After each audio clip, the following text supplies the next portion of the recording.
This is the second in a series of educational videos designed to help you maintain the best performance from your Agilent ICP MS.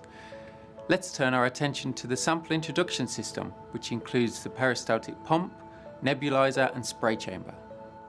Peristaltic pump tubing is easily overlooked but is critical in achieving good performance from your Agilent ICP MS.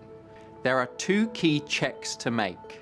Firstly, check for roundness and that there are no flat spots on the tube by rolling it between your fingers.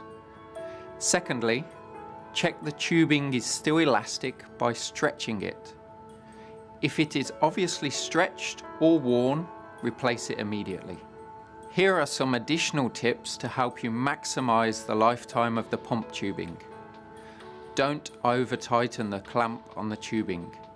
Loosen until the flow stops, and then tighten just enough to get smooth and even sample flow.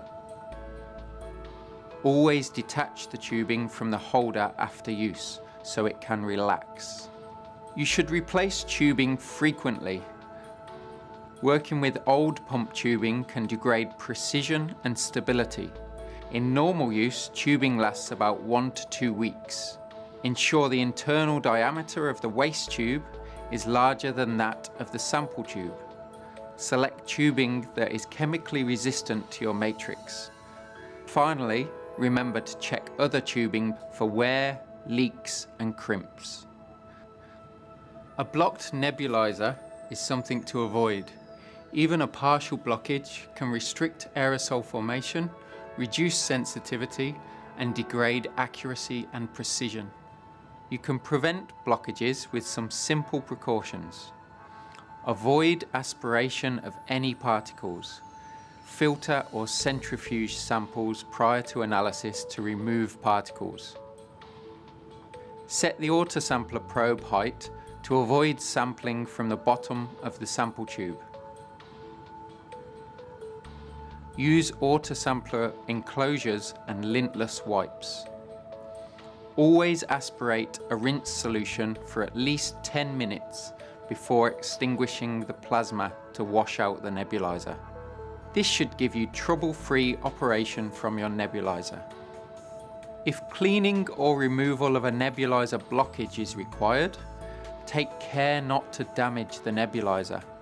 Never sonicate or use a cleaning wire. Follow the cleaning recommendations in your maintenance video guide. For routine cleaning, back flush the nebulizer with solvent using a dedicated nebulizer cleaning tool.